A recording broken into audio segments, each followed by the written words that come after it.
Hello. This is the 105th Test from the Future, a weekly podcast from the year 2223, which we are sending from our present to yours. My name is Dirk. And my name is Simon. And we're putting the past in podcast. And our present, Simon, is not your apartment. No, we're flying along here in your car. We're flying, exactly. So, and it's pretty late as well. And also, it's just for the listeners, my car, because I organized it. Uh-huh. I wish it was my car. Yeah, I would need to get like a few more promotions before I can afford a flying car like this. Yeah. It's I'm not sure if the acoustics give it away, but it's a two person car. Yeah, I don't think that will come across in the audio, but good for the listeners to know. So why are we in the car and not in your apartment? Oh, because we're on the way back after a long night out to watch a volcano explode. Yes. Erupt the word, not explode. I mean, they do explode too, but erupt is the proper word. It was pretty good stuff. I mean, I've been to use my lava boots, especially, walking around inside a volcano on top of the lava. But it's a whole different thing to see one actually shooting all that lava up into the sky. Raining down ash, all that good stuff. And it sounds scary, but it's nice how it was completely controlled, right? Yeah. Well, it was triggered, like not a accidental eruption, but a organised and scheduled eruption. Exactly. I thought it was well organized, and initially I thought, okay, what are they going to do? They're just going to have some ash and lava shoot out of it. But they had all kinds of, almost felt like choreography, Yeah, the way the lava jumped on up, arced over itself under each other. There was definitely some choreography there. Totally. But I have, to be honest, I have no idea how they do that. I also haven't been involved with it. I'm going to say force fields. Sounds about right to me. Force fields and maybe a bit of telekinesis to shape the force fields. Yeah. And maybe some really fancy future stick to poke the lava. To stick to what? A stick to poke the lava. Yeah, right. A lava poking stick, maybe that's a thing? Yeah, maybe. I mean, it's the future. We gotta have these kind of fancy things. Sounds about right. Something that when you poke the lava with the stick, it doesn't just burn or melt, but stays maybe a stick covered with a force field. Yes, let's say that was the thing.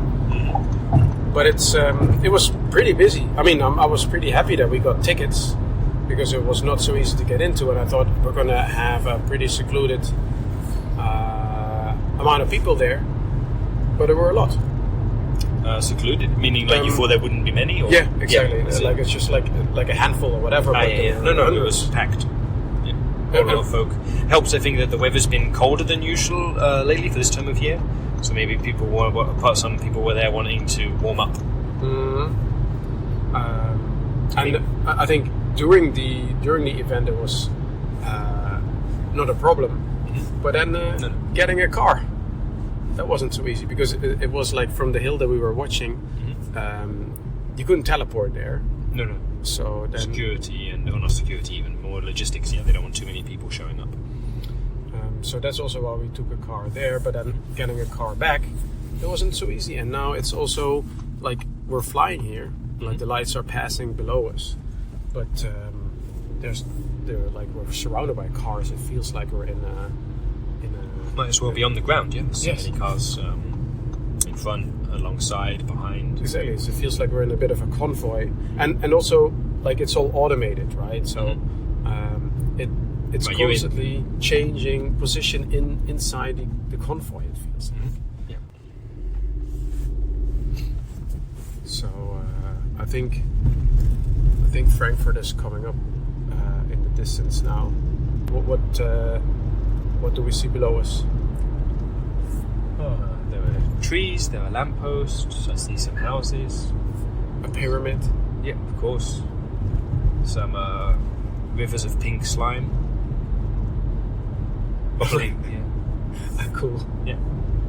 I understand the ones which are caused by bad vibes, you know. Cool. It's like physical manifestation of bad vibes. So it's basically toxic waste, you know. Gets drained away, taken out of the city, disposed of carefully and safely. And that keeps the mood pretty good in Frankfurt and the surrounding areas. Cool. Yeah.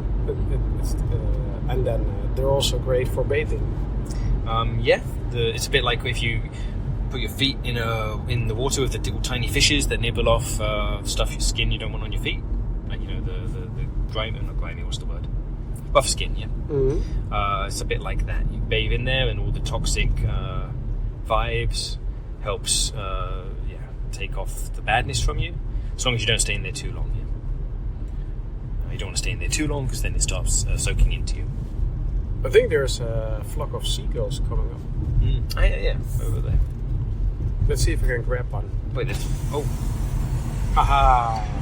Ah, no, it's too far away. I mean, right, and I think we mentioned this some time ago, yeah, like, it's not so nice to grab hold of animals when they don't want it. That's true. We established that. Yeah, that's true. So it's good that you didn't get so close. No, I was way too far. Mm-hmm. But it was also good to open the window, get a bit of fresh air in you. Yeah, I've always wanted to do that. I've never dared to open your window. Why? To open the window while driving through. Yeah, exactly. Because, you know, it's not my car. I don't really know what all these buttons are doing. I'm not even supposed to. I'm not even sure if I'm supposed to be touching these things. You know. So, but of course, like on the sign it says, like it looks like it's to open the windows. Yeah. And after seeing a volcano erupt, I feel a little bit more brave. Sure, a little bit more carefree. Yeah. But right now I'm wearing my jumper and my coat because when we left the volcano, all of a sudden it felt cold outside. But while we were in there, it was so warm. I was just, I took those both off. I was just wearing a t-shirt. So, like I say, because it's been so cold lately, I left the house earlier all dressed up warm. Mm-hmm. But I had in mind, okay, I'm going to a volcano. Probably while I'm there, I'm going to be warm enough. And it turned out that way. That's. I was surprised how hot it still was. I thought, we have a big enough distance, but